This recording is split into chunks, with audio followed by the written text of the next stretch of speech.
Hello, my name is Starla Gibson, and before I begin my presentation, there's two acronyms that I'm going to use quite frequently. The first one is ASD, that stands for Autism Spectrum Disorder, and the second one is CBIs, and that refers to Cognitive Behavioral Interventions. Okay. With that being said, I conducted a research paper on cognitive behavioral interventions and how they help children with autism spectrum disorders control their anxiety.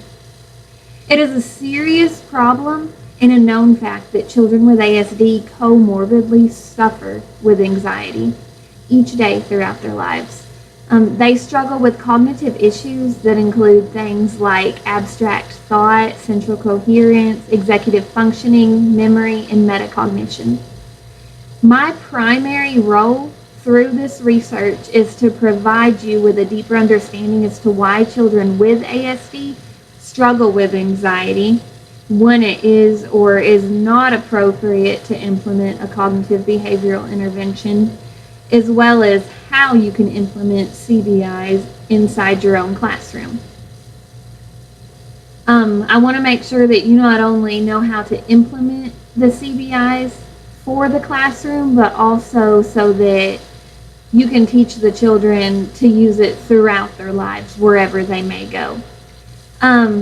If used appropriately, the use of CBIs in special education classrooms has the potential to help children with and those without ASD learn to understand their negative thoughts and emotions that lead them directly to anxiety. So, upon researching cognitive behavioral interventions and how they help children with ASD control their anxiety, I thought it would be best for me to start with figuring out why these children have such issues with anxiety. So I found it very interesting that according to Dr. Emma Lee from the University of Southampton, that a systematic review and a meta-analysis were conducted by her to explore the cortisol awakening response in children with ASD. That cortisol awakening response is also referred to as CAR. So she compared it in children with ASD and in children who do not have ASD that are known as typically developing children. CAR, the cortisol, is a stress hormone. And throughout the duration of several controlled studies that she conducted, she saw that the amount of CAR in children with ASD, as well as those known as typically developing, it was about the same. There wasn't really a difference. So they didn't show more stress hormones than typically developing peers did. But although the amount of CAR was similar, children with ASD actually reported lower instances of having anxiety than their typically developing peers. But shockingly, the parents of children with ASD reported much higher than those that did not have it. So all those results didn't really add up. And it definitely showed a need for more research to be conducted on anxiety with children who have ASD. So through careful and randomized and controlled trials, a team at the University of California studied children with ASD and their effects on anxiety, or the effects that anxiety has on them. This was very similar to the research that Lee conducted, but through their intensive studies, it was determined that anxiety in children with autism is typically caused in a more indirect way. This could explain why the children show the same levels of cortisol as their typically developing peers, but are claimed to have more anxiety by their parents. Looking at the indirect causations for anxiety, you can see that children with ASD typically get anxiety because of other issues that they face through their ASD. Children with ASD have adaptive and social skill deficits. And these deficits are directly linked to a child not understanding why they're having certain feelings or even how to communicate those feelings to people around them.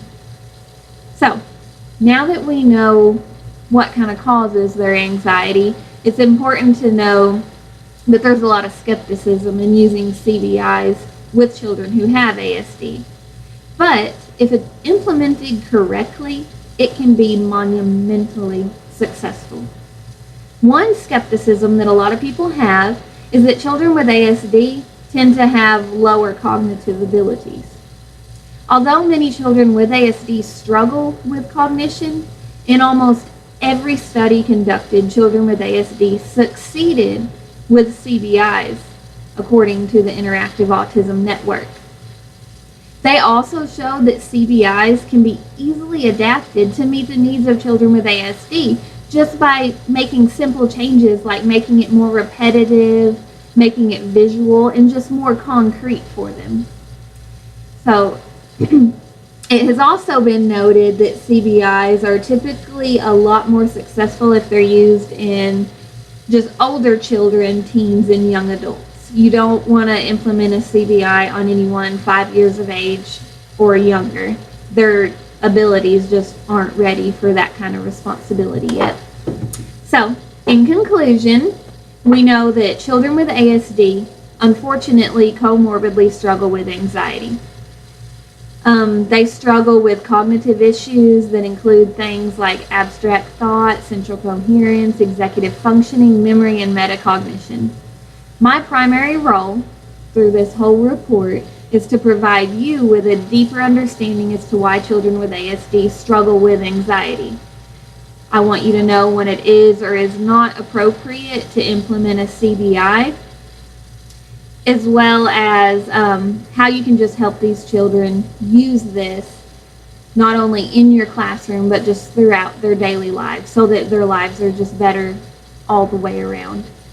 I used a series of creditable sources who gathered scientifically and evidence-based information to ensure that my study of CBIs was as accurate as possible.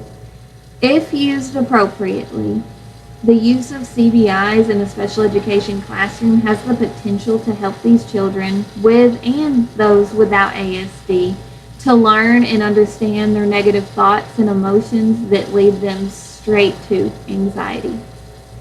Thanks for watching.